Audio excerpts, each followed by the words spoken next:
we have all been taught a whitewashed version of history. We've been taught that Black history is like this little thing that you contain into Black History Month, when Black history is American history. America was built on the backs of enslaved Africans. Welcome to the new series, Cocktails and Conversation with Kat and Nat. And we've decided to bring you all of these conversations with people that we like to have, where there's a little bit of wisdom, always hilarity and hilaria. Yes. Some famous, some just cool, some drink, some don't drink, but there's always a conversation. Cheers, join us.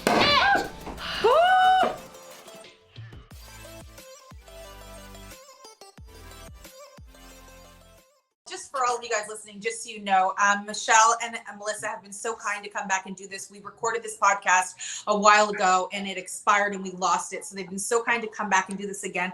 This what they're doing is so important that we didn't want to lose it. But these two women are Michelle and Melissa, and they have a 20-year age difference, but they've built a friendship, and they've also created a project called From Privilege to Progress to bridge segregated social media networks. The aim is to get white people to share the experiences of people of color. So the interesting thing ever was to hear how you two ever got connected and how you met, and listening to, I loved hearing both of your perspectives. But my question back to, for the children, which would be back to your Monday nights, is Philly, like the segregation between Black and white, is that mostly the population in Philly? Like, I know in Canada we have, like a plethora of different multicultural races, and you would never just see a neighborhood of all Black people, or you'd see a neighborhood of mostly white people. I would say we have huge diversities within neighborhoods. You know what I mean? Like, I wouldn't just say you would walk in to a school and see only Black people. You would always see Asian, Filipino, you would see Muslim. Like, you would see a ton of diversity depending on the neighborhood in the bigger cities. I'm sure if we went to out west in Alberta, it would be, but not, the segregation isn't black and white. I would say it's different in terms of levels of oppression. White people having the highest access to internet, all of those things. Right. In Philly, is it mostly, is it quite prominent? Yes. It's different in the U.S. and for a lot of reasons, but I'll answer that in two ways. The first way is that Philadelphia is a very diverse city. In fact, Philadelphia as a whole is only 37% white. So it's a really diverse city. However, like, for example, my neighborhood where I live, where the Starbucks is 74% white. Right. So and in North Philly, it's like, I would say it's all Black in most of North Philly. And, the reason in the US, there's so many reasons in the US that happens in major cities.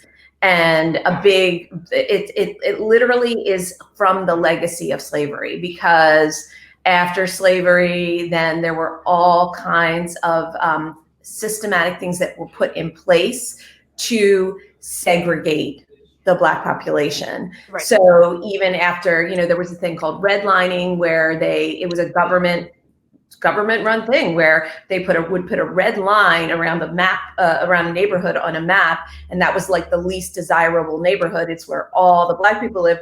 And therefore, your property values were lower, you couldn't, people, Black Americans couldn't get loans. There were all kinds of programs for white Americans throughout the years to be able to have home ownership. Yeah. So it was very every step of the way was really intentional, and we are left with a country that is highly segregated, down to the fact that if you go into the cafeteria in my kids' school, which is like a really progressive school, all the Black kids are at one table. There was did you see the recent, so the people who are listening to this, Melissa and Michelle, I think you should tell the story, but you guys, you say the Starbucks, and that's the Starbucks where you guys actually created this whole movement and this whole mission that you guys are trying to do. So do you want to tell them what that was and how this all started? Yeah.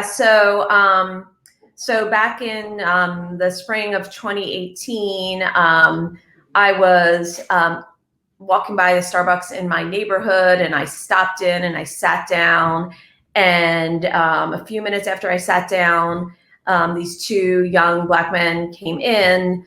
They asked the barista if they could have the code to the bathroom, because we have codes on our bathrooms. And she said, well, it's only for paying customers. And they were like, okay. And they sat down. They were waiting for someone, because, we walk into a Starbucks and we're like, okay, I'm going to wait to order until, my friend gets here, whatever. So they just sat down, and within like 2 minutes of the time they sat down, she called 911, and she was like literally, you can hear the 911 call. She's like, there are two gentlemen in my cafe and they're refusing to leave. And the police come out. There's 2, 4, 6, 8 police officers to come, and they arrest these guys for absolutely nothing. And I was sitting there watching the whole thing, just like, what the heck is going on? And Michelle, who I didn't know, stood up like next to me and was like, what did they do? And you can hear her on the video. The video was, we took the video, I shared it on Twitter that day. It went, and I didn't have a big, I had like 300 followers or something. It was like a fluke that it went, it wasn't a fluke. There were a lot of reasons. We'll talk about that. But it went viral. It had 13 million views in like the first, 36 hours.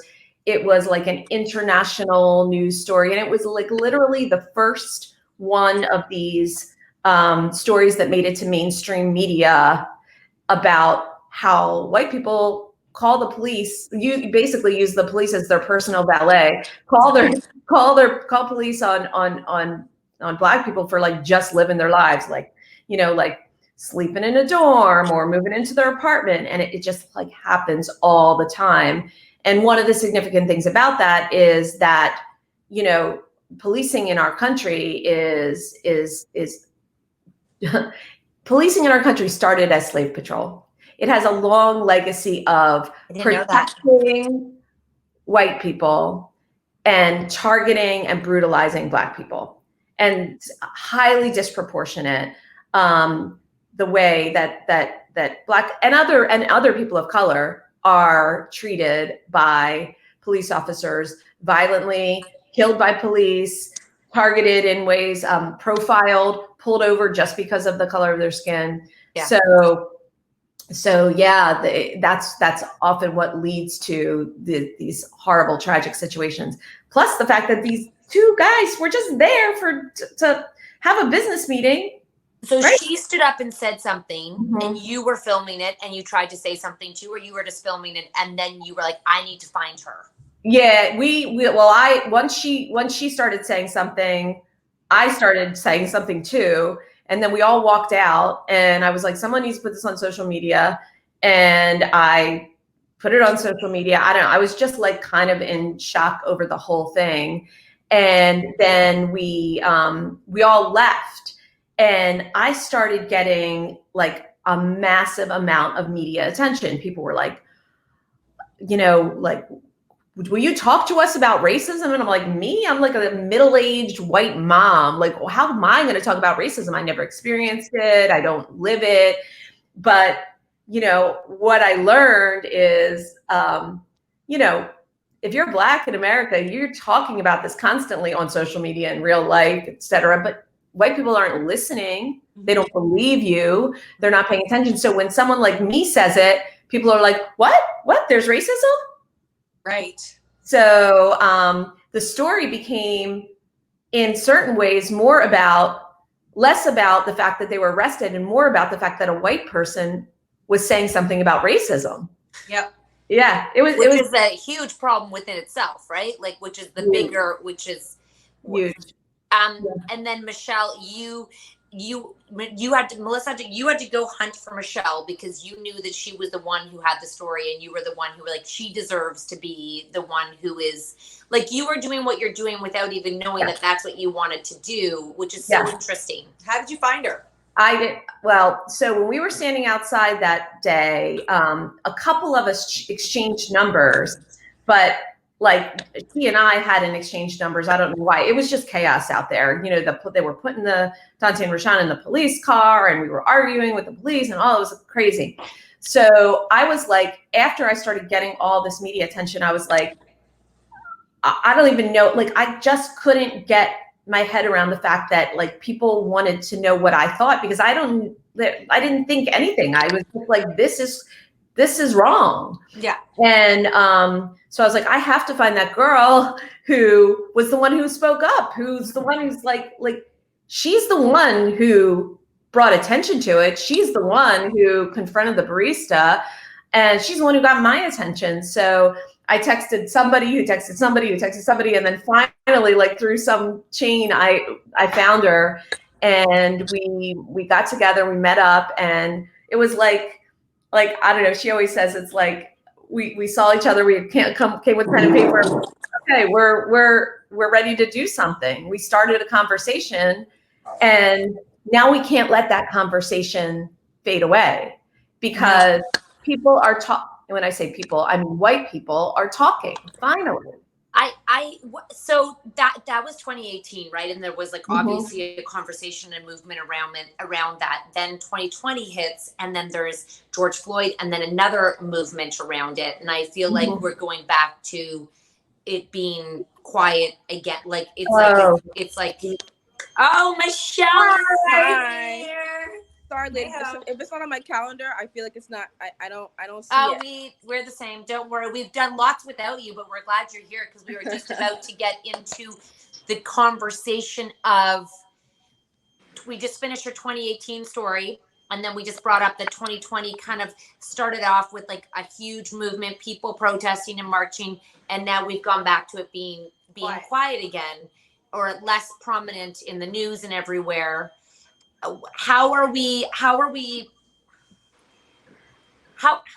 do we need to do to make sure this doesn't stop? I don't know. You know, I actually woke up thinking about it, which is somewhat disturbing, I guess you would say, that I woke up thinking about the fact that I had to post a video on my personal Instagram just to tell people that you shouldn't just be following us just when we talk about racism. Like, it's, you know, it seemed like some people were saying, oh, it seems like such an obvious concept, but it felt like when we're not talking about our pain and the tragedy and our terrible stories, people lose interest.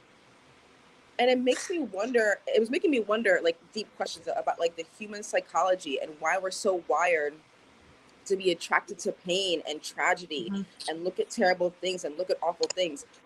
Will we only care when we see something really super awful again?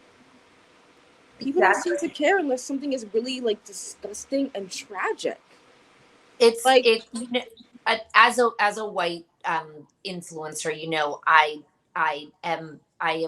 I'm trying to make sure that we're following lifestyle bloggers, because who are moms, you know, in our demographic that are in like us in terms of, you know, like where we are at in this stage of life, which is mothers and children, and, you know, not just people who are on an anti-racism platform. So that, you know, when my kids grab my phone and they scroll through our feed, they see that there's lots of different, you know, it's not just a movement, but it's people that are reflective in your circle, you know, and on your phone. And I think that with virtual and people not being out in the community, this is what you're saying. Oh, she left, but Michelle, what you're saying is such a powerful thing, that like, you're people, that you're not a movement, you're all people. And if we connect as people, rather than just you as people educating white people to serve us, to educate us, maybe that's part of this huge problem, is that, you know, they're like, well, you're not really serving me anymore what I want, because I want to look like a good white person who follows what everybody's doing. So you're not like me, so I'm out of here. Rather, and we reshared your video because I was like, oh, thank yeah. you. Oh God, don't thank me. Of course, it needs to be said and heard. And I think that you stated the obvious for people who maybe they need to check themselves on what they're doing, because I think you're bringing an awareness to people that they're not even sure they're checking out, because it's not every day in their faces, because white people have the privilege to not think about it. And so if they feel like they've read a book and they're educated, they're like, well, I'm good now. Where you're like, no, that's not what this is about, right? Did I sum that up in a way? Yeah, totally. To be honest, I think the other part is, I don't want to get political, but I have to say this. Mm-hmm. You know, yesterday I became friends with one of our prospective clients, and a young white girl. And she texted me yesterday and she said, I am no longer allowed to work for equity at my job. Are you hiring? Because here in America, at the federal level, Trump has banned anti-racism training. Banned. What? Any government entity, any public, yeah. Yep. So Melissa He calls it un-American. He says it's un-American. Un-American propaganda. Which is exactly the opposite of what's happening. Correct. This is honestly, Michelle, I was the same way this morning. Like I mean, this is like seriously fascism. Like I 100%. like it's crazy. It's so crazy. We are not allowed to walk into a federal company and do our speaking engagements. Wait, I am so, you know, I'm so flabbergasted. So in schools, hold on one second. I just moved in a house and I'm just doing a podcast. Sorry. So in schools, would they be allowed to have equity advisors and like a student council where they could have like these conversations of how they're helping students have a voice within maybe a marginalized school, or like, is that now banned? Is that federal, Melissa? Yeah, I would say that what he has done is say that anybody who receives federal funding, he signs some proclamation or something that to root out anybody who they're hiring from the outside to do these kinds of anti-racism trainings. So would I say that, like, I don't know what the exact logistics are, but I mean, if it's a public school and it's receiving federal funding, I mean, I don't know how that's flowing down. And, you know, we have 48 or 47 days till the election, and I'm just obsessing over young people voting. Like, to me, like, we are so baked in this country right now with our views that to me, the only thing that's going to make anything change is if we get all the young people out, like the 18 to 24-year-olds.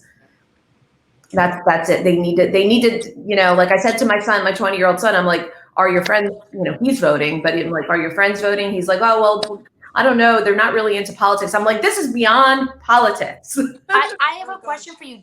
Do they know how to vote? Like, do people know actually how to vote there? Like, is it a process of teaching them, or like, do they know where to go and stuff?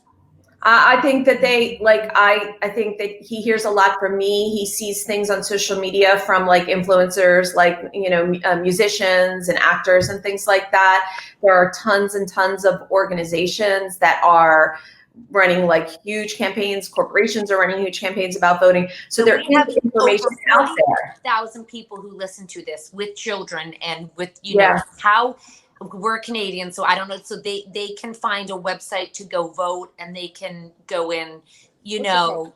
Yeah, they can go to our page. We have your page. Okay. On our page. You can go to, I think that it's called Vote Save America. That is one you can go to.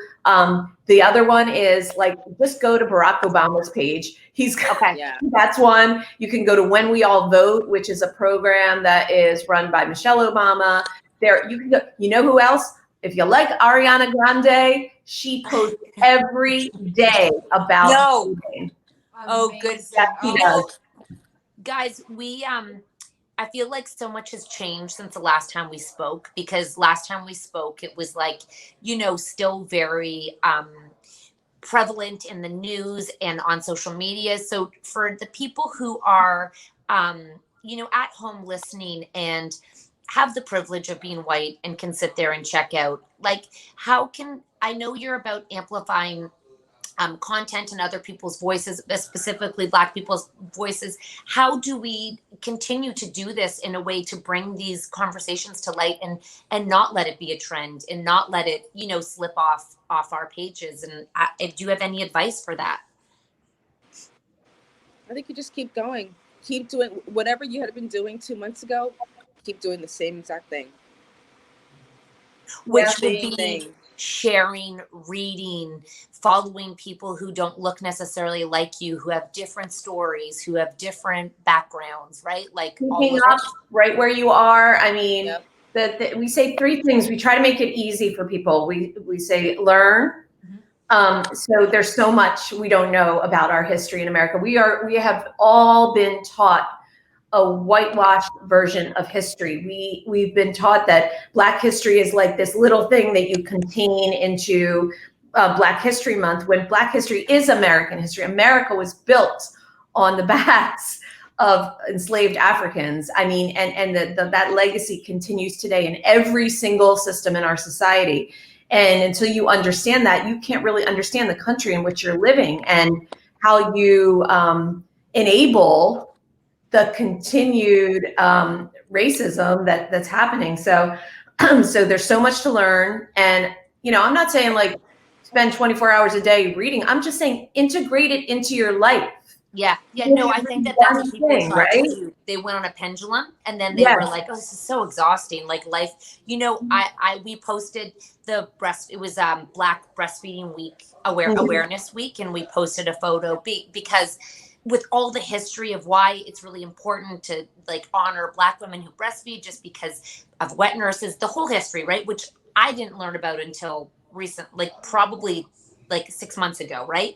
So I posted it, and the backlash, insane backlash from women being like, even from a family member, she was like, why would you, all women have this issue and barriers? And I'm like, did anyone read the whole post, or did you just see the photo of breastfeeding and Black women? I'm like, what is evoking so much anger with why is there so much anger being evoked in this? And we got one message from someone who said, I started off like mad.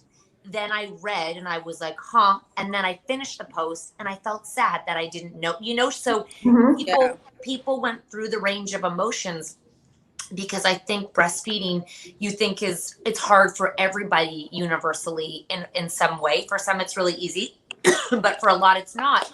And they're like, why do they get a week? And I'm like, they should actually, I actually got in a fight with someone very close to me. And I was like, historically, this is a racist comment right here. What you are doing right now this is why this is problematic. And you think you're personalizing a racist issue, a historic, I did not tag you. I did not call you. I did not say, this is you found that, and that's the only thing you decided to call me out on. Why would you have to post that? And I was like, why would I not post that? It was so interesting to me that, people find that that there's a line in racism, right? And that was too far. And I'm like, how is that too far? And when we're having these conversations with people, and it's people who are close to you, what's the balance between keeping them close and and reminding them, like trying to teach them and convert them, like and our children? How do you convert these people or teach these? Like what? I'm like, how do you not see this? I think one of the things is that white people, and this is the whole concept behind white fragility, is that white people equate racism like it becomes a binary, a good bad binary. Like if I have racist thoughts or ideas, I'm a bad person. And so they personalize it that way.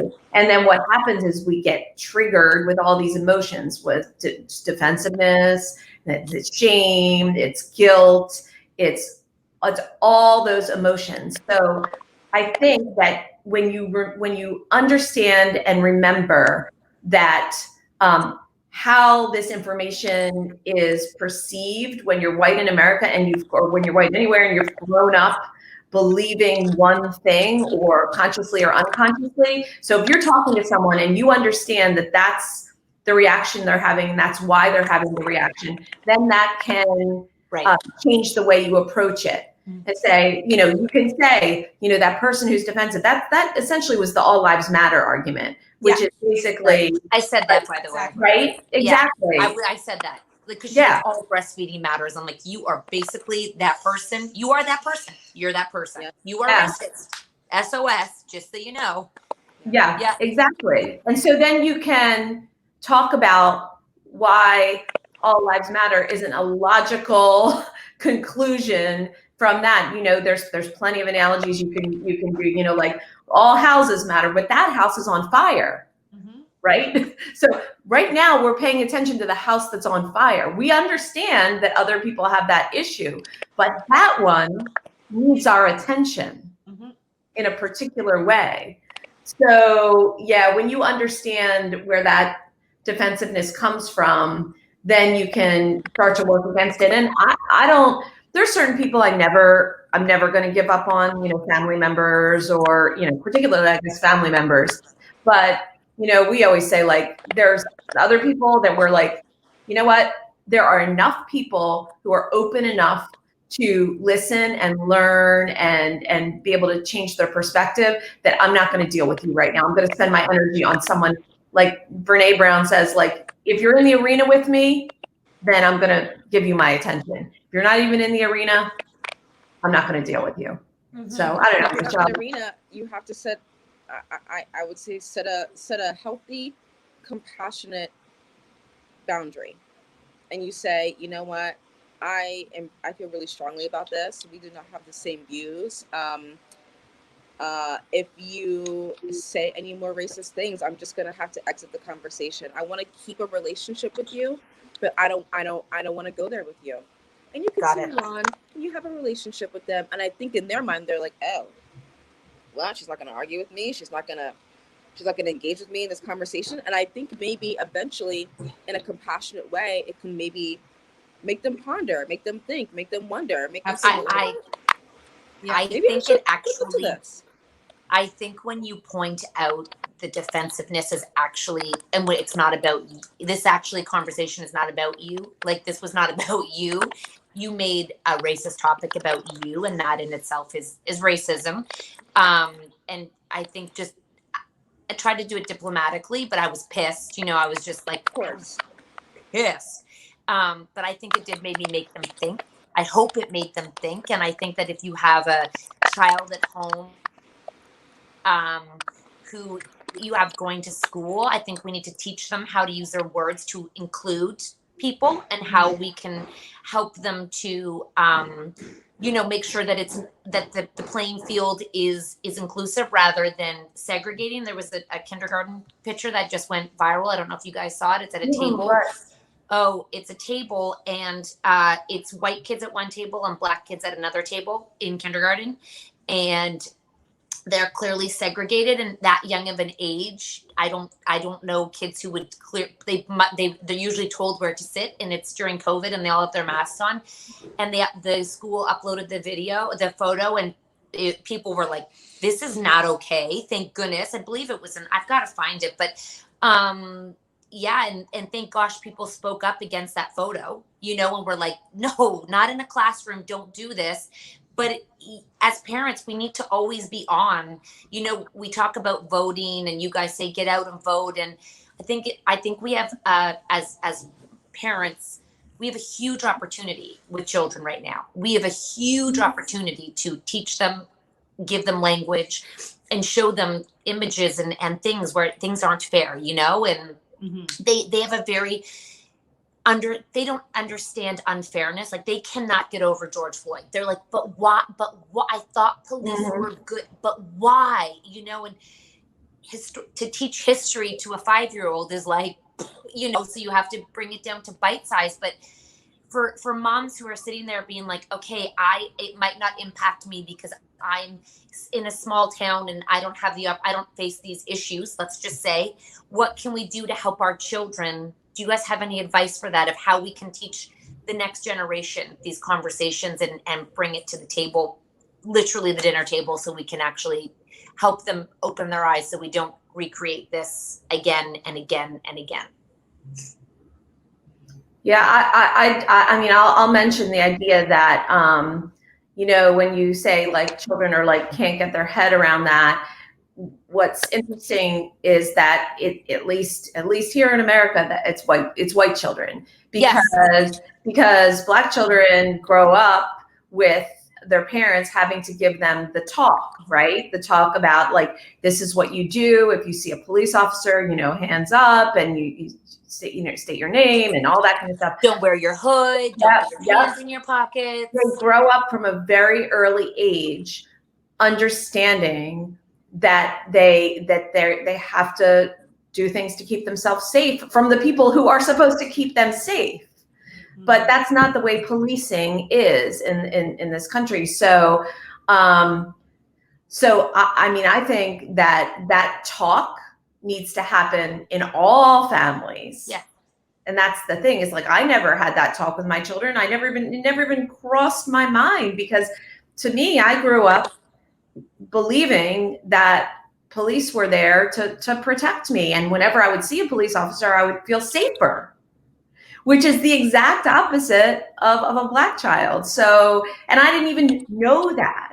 So, you know, there are a lot of adults who don't know that. There are a lot of, so there certainly are a lot of kids that don't know that. So, you know, with your kids, you know, you should be talking about race in your house. You should make sure that the books you have the children's books you have in your house are diverse, and not just about racism, as like Michelle said, about, you know, like humanizing people of all races, you know, like, you know, Michelle likes, you know, music, and you like, you know, health food and whatever, like real human beings, that you don't just say, okay, we're only going to talk about people of color when we're talking about racism. Yeah. And we're not just going to celebrate them for being athletes and singers, right? We're going to celebrate them for being Michelle, you were going to say something?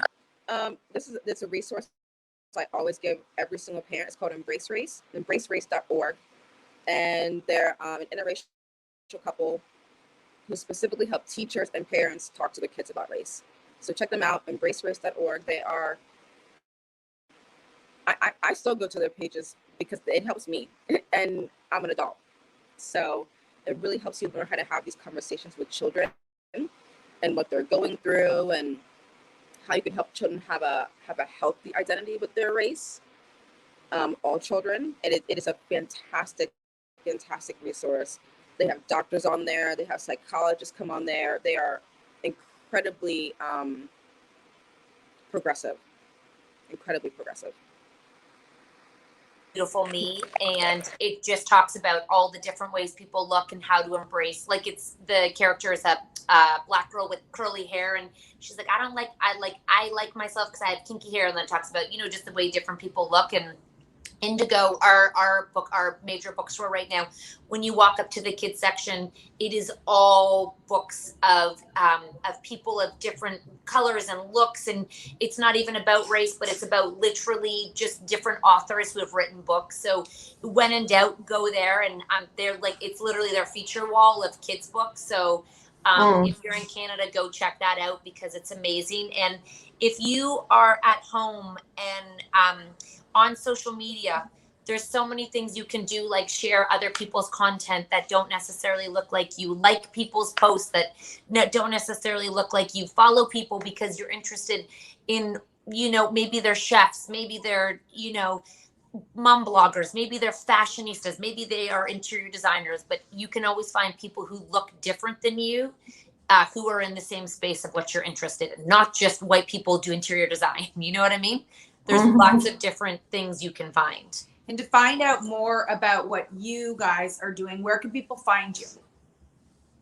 Yeah, so they can find us on Instagram, Facebook, and Twitter at Privtoprog, Privtoprog.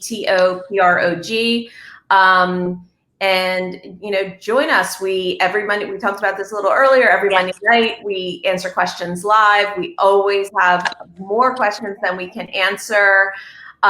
We share content every single day. We're learning with you. So whenever we're sharing something, it's something new that we're learning also. And we also do a lot of speaking at corporations and organizations and events and things like that. We had an amazing session yesterday with the National Weather Association, which was so cool. I didn't realize until after, where I saw on Twitter that like all these meteorologists were like sharing our content. And I was like, yes. So that was a nice. What do you talk about at those places? Like if there's someone listening in a corporation, like what do you discuss? So we tell the story about the day we met, and it's so impactful because you hear the story from Michelle's perspective, and every time she tells it, she does it in a way that is so vulnerable and open and real, and it's just a regular human talking to another regular human and telling the story. And then we talk about what we learned. So we talk for about 25 minutes or so about what we learned after that and the work that we're doing. And then we lead usually the engagements are 90 minutes. And then we lead a large group discussion where people ask questions. It's open. You see the movement happen. It's unbelievable. We had so many questions yesterday. And the way that people will open up and ask questions and share their experiences in front of their supervisors and then the people who report to them and all of their colleagues, it just really gets the conversation going in a way that is so impactful and inspiring. And it makes us feel hopeful. Would you guys do schools if a school was to hire you? Yeah, we work with schools too. We work with schools. I'm going to pass your information on to some of the schools here, because I feel like this is a conversation that is happening slowly in Canada. We do have an Indigenous history that is atrocious and horrific, and a lot of people didn't know about it, and it literally is terrible. And I mean, there was a time that they didn't even have access to clean water in the 2000s. So there's major movements, but I want to share. I love that workshop, and I bet kids would be they'd be like grade 8. They would just be like, oh my, I want to ask everything. Wrap it up, because you guys have been amazing to us. So, so follow us on social media, bring us to your organization or corporation or your school. And the main thing is just don't let the conversation die out just because there's nothing in the news. Don't wait for the next horrible thing person to be harmed. Just don't. I mean, I feel like maybe the podcast got lost for a reason, because now this will be you know what I mean? Like everything happens for a reason. And I'm so glad because it's a different conversation than what it was. And I'm kind of thankful for that, because now it's about where we are really at right now, and we need to keep going. So thank you. Thank you guys. Thank you for coming back. And really, any way we can share, help, I will continue to pass on your information, because I love what you guys are doing, and we're so appreciative to have you in our lives. And thank you for doing what you do. We feel the same way, because the last conversation was fabulous, and this one is too, and you all are really showing up. So we appreciate it, and you are using your platform, using your privilege for progress, as we say. You absolutely are the model for everyone. So we appreciate it. We always strive to do more, and if we ever waver, kick us in the ass. Not that it's your job, we but will. We will share this. And I'm like, yes. So thank you for being you guys, and we appreciate it so much. Thank you. Thank you. Bye, guys. Bye.